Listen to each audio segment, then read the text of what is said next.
Hello everyone and welcome back to my channel. So आज हम पढ़ने वाले हैं मैटर के बारे में।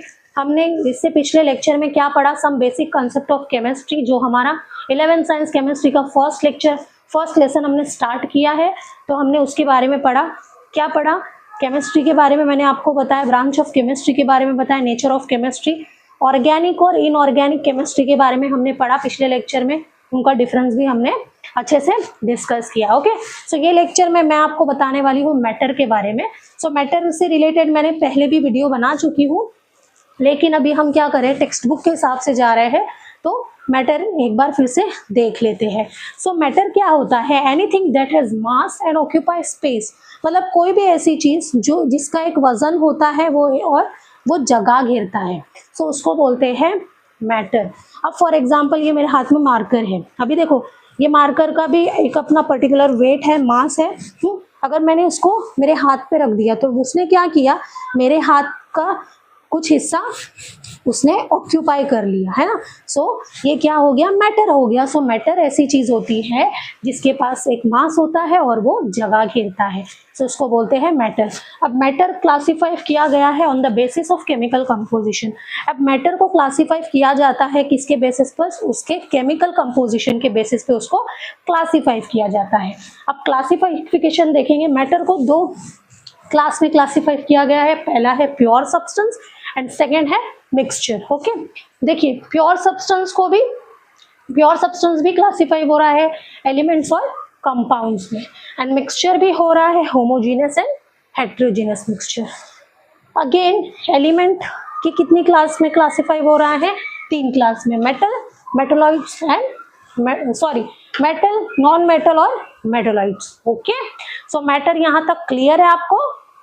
चलिए ओके, चलिए अब आगे बढ़ते हैं, देखते हैं प्योर सब्सटेंस एंड मिक्सचर के बारे में। ओके, सो सबसे पहले देखते हैं प्योर सब्सटेंस। जो प्योर सब्सटेंस होता है, डेफिनाइट केमिकल कंपोजिशन, जो प्योर सब्सटेंस होता है उसमें कुछ भी चीज़ों की मिलावट नहीं होती, उसको बोलते हैं हम प्योर सब्सटेंस। तो इसमें क्या होता है, जो केमिकल कंपोजिशन होता है प्योर सब्सटेंस का, वो क्या होता है, डेफिनाइट होता है। लेकिन जो मिक्सचर होता है इसमें नो डेफिनाइट केमिकल कंपोजिशन होता है। Okay, always have same properties regardless of origin. जो प्योर सब्सटेंस होता है उसकी जो प्रॉपर्टी होती है वो ऑलवेज सेम होती है। हाँ, क्या होती है, जो भी मतलब जहाँ से भी वो आया है, फॉर एग्जाम्पल कार्बन ले लो। हाँ, कार्बन की अगर एक पर्टिकुलर प्रॉपर्टी है प्योर सब्सटेंस में, प्योर सब्सटेंस है ना कार्बन, तो कार्बन की अगर एक पर्टिकुलर प्रॉपर्टी है तो वो क्या होगी, ऑलवेज हैव सेम प्रॉपर्टी होगी। लेकिन जो मिक्सचर होता है, नो डेफिनाइट प्रॉपर्टी। मिक्सचर में क्या होता है, प्रॉपर्टीज चेंज होती है, क्योंकि मिक्सचर में प्योर सब्सटेंस नहीं होता है। हम क्या करते हैं, एक दो जो केमिकल होते हैं उसको मिलाते हैं, तो उसको बोलते हैं मिक्सचर। सो मिक्सचर में नो डेफिनाइट प्रॉपर्टी होती है। Okay, for example pure substance में pure metals, distil water. Okay, mixture में पेंट, कंक्रीट, भेल। अभी पेंट जो दीवारों को पेंट करते हैं, वॉल को, तो उसमें भी क्या होता है, बहुत सारे केमिकल मिलाए जाते हैं, कलर मिलाया जाता है, सो वो मिक्सचर में आते हैं। कंक्रीट, अभी कंक्रीट जो घर बनाने के लिए यूज करते हैं उसमें भी बहुत सारी चीजें मिलाई जाती है, सीमेंट मिलाया जाता है, रेती मिलाई जाती है, फिक्सेट, डॉक्टर फिक्सेट आता है, वो भी एक तरीके का केमिकल है, वो भी मिलाया जाता है, तो वो क्या हो जाता है, मिक्सचर। एंड भेल जो अपन खाते हैं तो उसमें भी क्या होता है, कुरमुरा होता है, पपड़ी होती है, प्याज, टमाटर और जो भी मिक्स करके वो बनता है, तो वो क्या हो जाता है, मिक्सचर हो जाता है। ओके, सो समझा pure substance and mixture. Pure substance chemical composition definite होता है, लेकिन मिक्सचर का no definite chemical composition. And जो प्योर सब्सटेंस होता है always have same properties regardless of origin. Okay, mixture में नो डेफिनाइट प्रॉपर्टीज चेंज हो सकती है। ओके, एग्जाम्पल देखा हमने प्योर मेटल्स और डिस्टिल्ड वाटर। मिक्सचर में example paint, concrete and paint. तो चलिए नेक्स्ट देखते हैं हम प्योर सब्सटेंस। अब प्योर सब्सटेंस में मैंने आपको क्लासीफाई की थी, प्योर सब्सटेंस 2 क्लास में क्लासीफाई होता है, एलिमेंट्स एंड कंपाउंड। तो सबसे पहले हम एलिमेंट की डेफिनेशन से स्टार्ट करते हैं। So elements are pure substance that can not be broken down into simpler substance by ordinary chemical change. अब एलिमेंट्स जो होते हैं ना, वो प्योर सब्सटेंस होते हैं, उसमें कोई भी तरीके की मिलावट नहीं होती है, वो प्योर सब्सटेंस होते हैं। सो जो एलिमेंट्स होते हैं वो प्योर सब्सटेंस होते हैं, और अगर मैं उसमें कुछ ऑर्डिनरी चेंजेस करती हूँ, अगर मैं उसमें कुछ सिंपल चेंजेस करती हूँ, तो वो ब्रोकन डाउन नहीं होते हैं इनटू सिंपलर substance में. Okay, so elements are pure substance that cannot be broken down into simpler substance by ordinary chemical change. मतलब मैं एक ऑर्डिनरी चेंज के थ्रू एलिमेंट को ब्रोकन डाउन नहीं कर सकती, वो ब्रोकन डाउन नहीं होगी, क्योंकि वो क्या है, प्योर सब्सटेंस है. एलिमेंट क्या होते हैं, प्योर सब्सटेंस होते हैं. Okay, for example Cl chloride, hydrogen और ऑक्सीजन. ओके, सो ये क्या है, example of pure substance element. Okay, next है compounds. When 2 or more element combine in a definite proportion, the product formed is called compound. जब 2 या 2 से ज़्यादा element combine होते हैं एक डेफिनाइट प्रोपोर्शन में, जो प्रोडक्ट फॉर्म होता है उसको हम बोलते हैं कंपाउंड. ओके, सो कंपाउंड क्या होता है, 2 or more एलिमेंट कंबाइन होते हैं एक डेफिनाइट प्रोपोर्शन में, और जो प्रोडक्ट हमारा फॉर्म होता है उसको हम बोलते हैं compound. For example H2O, water है ना, वाटर का मॉलिक्यूलर फॉर्मूला है ये. तो यहाँ पर देखो क्या हो रहा है, water plus hydrogen plus oxygen यहाँ पर कंबाइन हो रहे हैं, तो ये कंपाउंड फॉर्म कर रहा है. HCl, hydrochloric acid and sodium chloride. So ये क्या है, किसके एग्जाम्पल है, कंपाउंड के एग्जाम्पल है. ओके, सो एलिमेंट क्या है, एलिमेंट प्योर सब्सटेंस होते हैं. मैं एलिमेंट को ऑर्डिनरी चेंजेस के थ्रू ब्रोकन डाउन नहीं कर सकती हूँ सिंपलर सब्सटेंस में. ओके, और कंपाउंड क्या होते हैं, जब दो या 2 से ज़्यादा एलिमेंट मिल करके एक मतलब डेफिनाइट प्रोपोर्शन में मिल के जो प्रोडक्ट फॉर्म करते हैं उसको बोलते हैं compound. Okay, so example H2O, HCl, NaCl. Okay, यहाँ तक के क्लियर है आपको. तो चलिए अब बात करते हैं एलिमेंट्स की, एलिमेंट की क्लासिफिकेशन की. सो मैंने आपको पहले ही बताया एलिमेंट्स 3 चीज़ों में क्लासीफाई होता है, मेटल्स, नॉन मेटल्स और मेटोलाइट्स. तो हम मेटल्स, नॉन मेटल्स और मेटोलाइट्स क्या होते हैं वो देखते हैं. चलिए, सो मेटल्स क्या होता है, डक्टिलिटी. मेटल्स में एक प्रॉपर्टी होती है डक्टिलिटी. डक्टिलिटी का मतलब ये होता है, अगर मेरे पास कुछ मेटल है और अगर मैंने उसको क्या किया, उसके एक एंड और दूसरे एंड से अगर मैंने उसको खींचा, तो वो क्या होता है, एक पाइप के वायर के शक्ल में, वो स्ट्रक्चर में वो फॉर्म हो जाता है, तो उसको बोलते हैं डक्टिलिटी. ओके, ये डक्टिलिटी प्रॉपर्टी मेटल्स में होती है.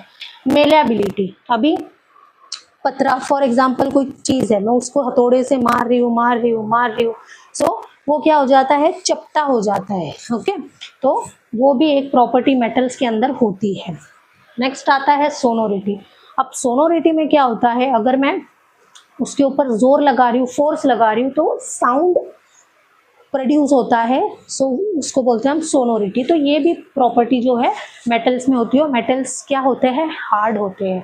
ओके, सो मेटल्स में क्या होता है, डक्टिलिटी ये प्रॉपर्टी होती है, मेलेबिलिटी होती है, सोनोरिटी होती है और हार्ड होते हैं metal. Okay, for example iron, sodium, aluminium, magnesium etcetera, ऐसे बहुत सारे मेटल्स हैं. ओके, अब देखते हैं नॉन मेटल्स. अब नॉन मेटल्स क्या होते हैं, ब्रिटल होते हैं. सो ब्रिटल का मतलब क्या होता है, अगर मैंने एक कोयले का टुकड़ा लिया और कोयले के टुकड़े को मैंने हैमर से मारी, तो वो क्या हो जाएगा, चूरा चूरा हो जाएगा. तो ये एक होती है ब्रिटल, ये नॉन मेटल की प्रॉपर्टी होती है, वो चूरा चूरा हो जाता है. ओके, इसमें ना डक्टिलिटी होती है, मेलेबिलिटी भी नहीं होती है और सोनोरिटी भी नहीं होती है. सो ये होते हैं नॉन मेटल्स. नॉन मेटल्स के एग्जाम्पल लो तो hydrogen and carbon etcetera. Hydrogen, carbon, ऐसे बहुत सारे नॉन मेटल्स हैं. ओके, नेक्स्ट है हमारा मेटोलाइट्स. अब मेटोलाइट्स एक ऐसे एलिमेंट होते हैं जिसके अंदर मेटल्स और नॉन मेटल्स दोनों की प्रॉपर्टी कहीं ना कहीं होती है. ओके, मेटोलाइट्स एक ऐसे एलिमेंट्स होते हैं जिसमें मेटल्स और नॉन मेटल्स दोनों की प्रॉपर्टी कहीं ना कहीं मिक्स होती है, उसको बोलते हैं हम मेटोलाइट्स. ओके, मेटोलाइट्स की अगर बात की जाए एग्जांपल की, तो silicon, germanium, arsenic etcetera. Silicon, germanium, arsenic और ऐसे बहुत सारे मेटोलाइट्स प्रेजेंट है हमारे पीरियोडिक टेबल में. ओके, चलिए नेक्स्ट हम देखते हैं मिक्सचर. मिक्सचर भी 2 टाइप में क्लासीफाई किया गया है, homogeneous mixture and heterogeneous mixture. अब होमोजीनस मिक्सचर एक ऐसा मिक्सचर होता है जो यूनिफॉर्म मिक्सचर होता है. मतलब अगर हम 2 कंपोनेंट को मिक्स कर रहे हैं, डिसॉल्व कर रहे हैं, तो वो एक सॉल्यूशन बनाता है, जिसमें दोनों कंपोनेंट को अलग अलग आइडेंटिफाई करना मुश्किल होता है. मिक्सचर बनने के बाद, तो उसको बोलते हैं हम homogeneous mixture. Homogeneous mixture is a uniform mixture where components are evenly distributed and indistinguishable। मतलब homogeneous mixture एक यूनिफॉर्म मिक्सचर होता है जिसमें जो कंपोनेंट होते हैं वो इवनली डिस्ट्रीब्यूटेड होते हैं और इनडिस्टिंग्विशेबल होते हैं। Okay, for example salt and water, salt और वाटर, सॉल्ट वाटर के अंदर अगर हम सॉल्ट डालें और उसको डिसॉल्व कर देंगे तो क्या हो जाएगा, एक फाइन सोल्यूशन तैयार हो जाएगा, क्योंकि सॉल्ट जो है वो पूरा वाटर के अंदर डिसॉल्व हो जाएगा, तो उसको हम बोलते हैं होमोजेनियस मिक्सचर। हम डिसॉल्व करने के बाद सॉल्ट और वाटर को अलग अलग नहीं कर सकते, सो ऐसे मिक्सचर को हम बोलते हैं homogeneous mixture, that is solution. Okay, next है हेट्रोजीनियस मिक्सचर। अब हेट्रोजीनियस मिक्सचर एक ऐसा मिक्सचर होता है जिसमें दो कंपोनेंट हम डिसॉल्व कर रहे हैं तो वो बराबर से डिसॉल्व नहीं होते हैं, हमको दोनों का डिफरेंस अच्छे से क्लियरली नजर आता है, उसको बोलते हैं हम heterogeneous mixture. So heterogeneous mixture has a non uniform composition with visible separate components for phase. तो हेट्रोजीनियस मिक्सचर एक ऐसा मिक्सचर होता है, heterogeneous mixture has a non uniform composition जिसके अंदर जो कंपोनेंट है वो इजीली डिसॉल्व नहीं होते हैं, वो जो कंपोनेंट होते हैं वो विजिबल होते हैं और सेपरेट भी होते हैं। Okay, for example oil and water. अब देखो, अगर आप वाटर के अंदर ऑयल को डालोगे ना तो ऑयल क्या करेगा, ऊपर मतलब वाटर की सरफेस पे ऊपर वो पूरा बैठ जाएगा, वो अच्छे से उसके अंदर डिसॉल्व नहीं होगा। सो उसको बोलते हैं हेट्रोजीनियस मिक्सचर, जिसके अंदर हम ऑयल और वाटर को मिक्स करेंगे तो अच्छे से डिसॉल्व नहीं होगा, दोनों भी अलग अलग कंपोनेंट हमको इजीली विजिबल होंगे और सेपरेट हो जाएंगे, उसको बोलते हैं हम हेट्रोजीनियस मिक्सचर। ओके, यहाँ तक ये क्लियर है। मिक्सचर को दो क्लास में क्लासिफाई किया गया है, heterogeneous mixture and homogeneous mixture, homogeneous mixture and heterogeneous mixture. Okay, यहाँ तक ये क्लियर है।